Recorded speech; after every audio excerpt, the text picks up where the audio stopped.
Hello everyone, and welcome to another beer review. Now today we're back on the Scottish series, and we don't need to say the B word. No B words here. Well, not yet anyway. But we're definitely on a T word, and we're on Tennent's India Pale Ale. Now, this beer takes me back because I had a mate when I was living in Scotland when I was a kid, and his dad had a little kind of a corner shop that sold groceries. And as we got to certain ages in life, we started to become a bit more curious and wanted to try some of the forbidden fruit, as they say.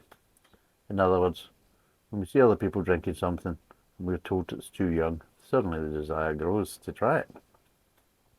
So you used to nick the odd can. We used to go and play golf and you'd nick the odd can or something from his dad's shop so we could basically drink it when we're on either walking to the golf course or while we're on the golf course. Let's have a wee sneaky swally, as we say. And I remember when you got the India Pale Ale, because we thought, oh, it's a pale ale, it'll be quite light, quite easy to drink, it'll be probably quite nice. Don't know what the India bit is, maybe it's going to be spicy, I don't know. So, yeah, Jesus, that was a culture shock. Oh, fucking hell. Yeah, put it that way.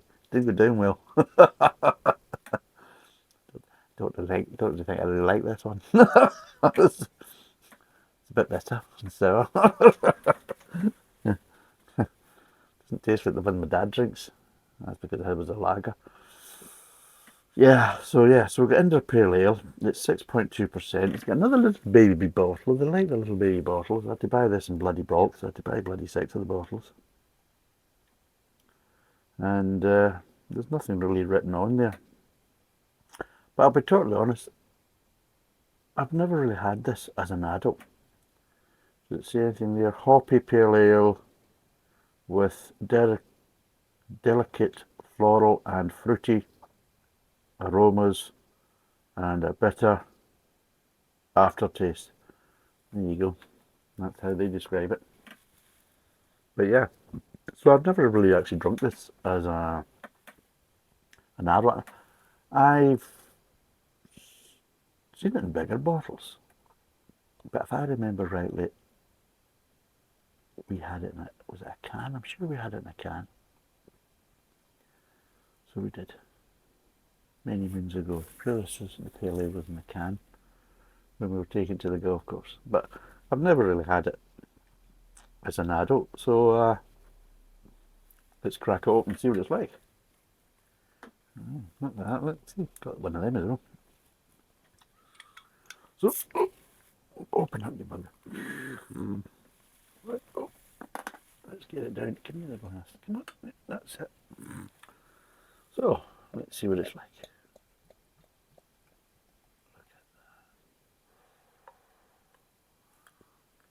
Right, for people in the podcast, it's a nice kind of slightly kind of clear copper kind of colour.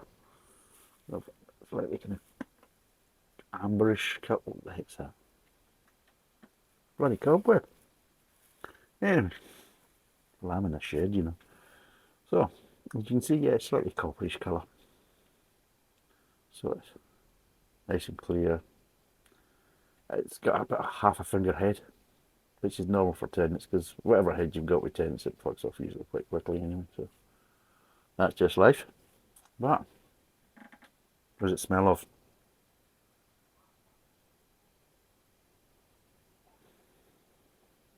I'm getting malt.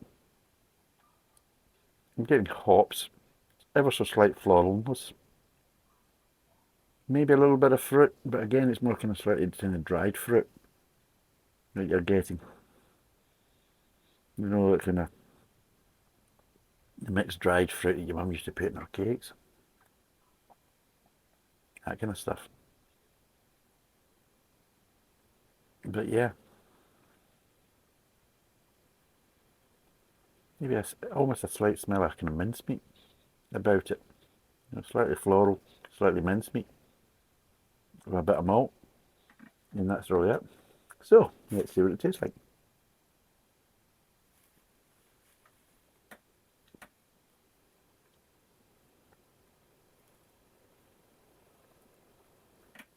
okay.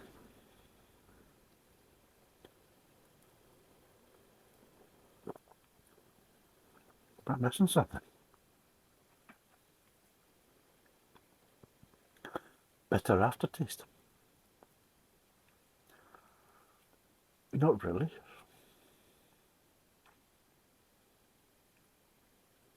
Be a slight sourness in the aftertaste after you've swallowed it, and just as it's like almost like a vapor coming back up.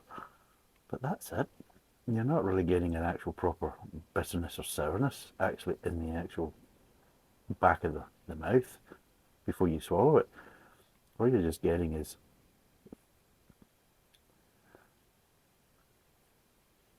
it's just like a little vapor accent coming back on you. It's like kind of repeating. And when it repeats, you can get a little bit of kind of sourness, and that's really it.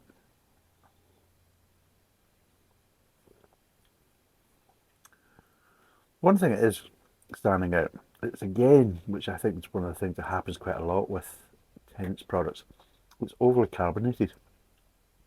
And for this type of beer, it's way too carbonated. They've carbonated this to the same level as they do the bloody lager. That's the first thing I noticed. As the mouth becomes a bit more acclimatized to it, I'm maybe getting a little bit more sourness in the aftertaste, but not what you would expect from an IPA so much, and definitely nowhere near as bad as what I remember as a kid. It just shows you how your palate kind of matures and changes over the years. But the other flavours are kind of a bit nondescript. Let's break them down because they're just there's some flavours there, but they're not very clean and they're not very clear.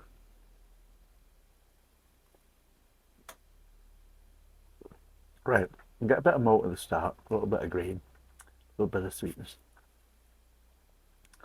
Moves on to the mid tongue, and it's just like a kind of a lighter repeat of the front of the mouth. A little bit of malt, a little bit of grain, a little bit of sweetness. And maybe a little hint of dried fruit, a little hint of dried fruit. And then it moves on to the aftertaste, and yeah, now you're getting maybe getting a little bit of sourness in the aftertaste. But again, it's offset with this little bit of sweetness that you're getting. That's kind of left over from the mid tongue. And then when you swallow it, that's fine because you've lost that kind of sweetness and everything else because you swallowed it. But the sourness just comes back a little bit after you've swallowed it. So I suppose there is, but there's nothing to really write home about kind of sour or bitterness wise. I would class it more as a sourness rather than a bitterness.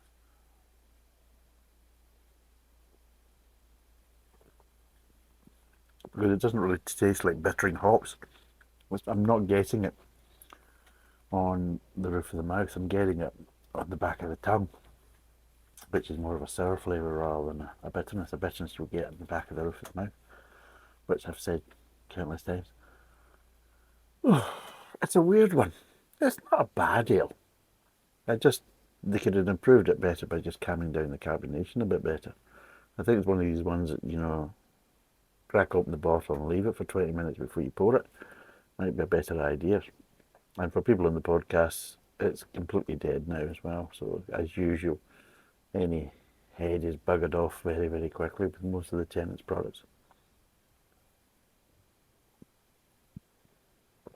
And yeah, in general, it's okay. It's nothing brilliant, and I wouldn't say it's a good IPA in any way, shape, or form. Just because you feel like, I don't know, but I just feel that things are just done in a slightly half-arsed way. Yeah, we can do it and that type of stuff, and yeah, we can make that type of beer. Yeah, okay, right, we'll do it and that, but let's not put too much into it. Let's not go mad here. It's like it'll sell, but I don't know how much it'll sell. I don't think it'll be a big seller. So let's not put too much into it because at the end of the day, we're not really going to get that effort back in monetary value, probably. And I feel it's like that. It's like, well, we've got to do something to kind of, bulk out a kind of product range. Well, can we do an IPA? Aye, we'll do an IPA. Well, what are we going to do? We could do it as a more traditional one. Well, I suppose aye. Or do we want to do it more as a craft one? Well, I suppose we could. And the hops are expensive, aren't they? All right, right, we'll do some. Just make sure there's some sort of kind of sourness at the end, and that shall be fine. And do we make it like a traditional ale, or I don't know, we'll just do it like a dark lager? Because that's what it feels like. It feels like a bit like. It feels a bit more like Tennent's lager with a bit more malt, a bit more kind of darker malts in it, and a bit more hops. And that's what it feels like. It doesn't feel like a traditional IPA. It certainly doesn't taste like one. It doesn't feel like one. It doesn't taste or feel like a traditional craft IPA, whether it's kind of American style or not. Just over, it's just. Oh, but it's actually not too bad. I mean, I'll be totally honest. I prefer it to like the Tennent's lager because it has a bit more flavour to it and it's a bit more interesting. And there is a light kind of sourness at the end, which isn't unpleasant. It's not huge and that type of stuff, but that is something, and it just kind of makes the finish a bit more interesting. And overall, it's actually not too bad.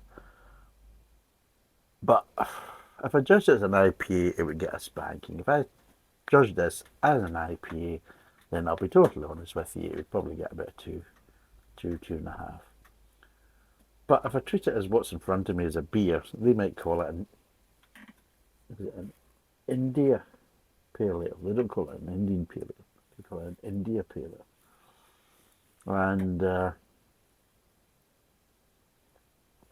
overall, if I take it as a beer and I compare it to other offerings that I've had from Tennent's, especially the Tennent's Lager, and also the 1885, which wasn't too bad as well. It's a bit more interesting. There's a bit more to it than a standard Tennent's Lager, so that's why I enjoyed that a bit better. And I say there's a bit more to it this than that.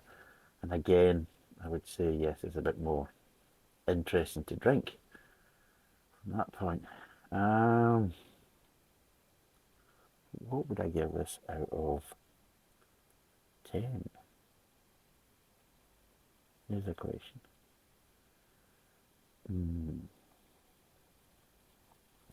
As a beer, comparing it to the two lagers, the original Tennent's Lager and 1885, I prefer this out of the other two.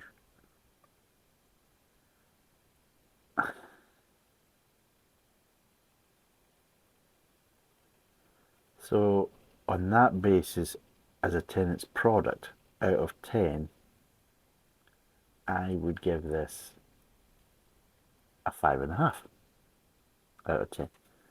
Because it's drinkable, it's a bit more interesting, there's a bit more to it, and some of the flavours, although maybe not the cleanest, are quite pleasant. If I judged this as an actual IPA and compared it to obviously other IPA offerings from a lot of other different kind of breweries, then it's not a particularly good IPA. So I'd probably give it 2.5. So 2.5 as an IPA, but as if I'm judging it as a kind of Tennent's kind of products, then it's a 5.5. But also if I'm just generally kind of judging it within the Scottish beer series, then I would say yeah, it's a 5.5, because compared to quite a lot of the Scottish beers that I've tried, it's a heck of a lot better. It's a heck of a lot better than most of the product range from Belhaven, I would say, as a good example, and probably a lot nicer than a lot of the offerings coming from Brewdog. So it's all relative from that point. So would I recommend it?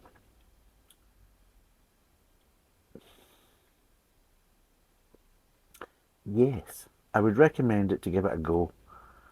If you're a regular kind of Tennent's lager drinker or things like that, and you want something with a bit more flavour and something a bit more interesting, then give it a go.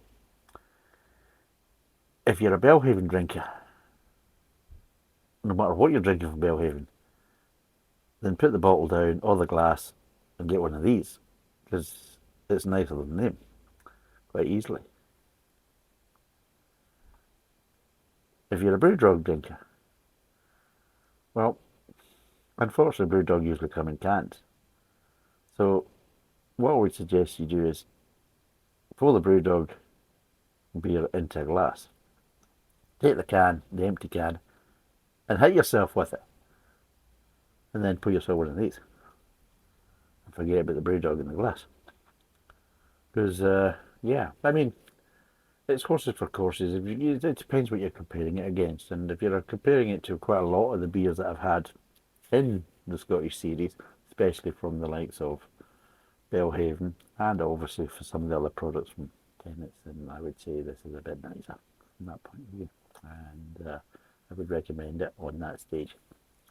If you're a regular IPA drinker and you like your IPAs and you like that good bit of bitterness and sourness and everything else, depending on which way you're going for, and you like nice body and mouthfeel, a bit of floral notes and all that type of stuff, then don't bother going near this, because this isn't going to satisfy you in any way, shape or form from that kind of aspect. So yes, it's a 5.5 out of 10 from the kind of Scottish series stroke Tennent's products, Belhaven and all the other crap that unfortunately I've had to suffer.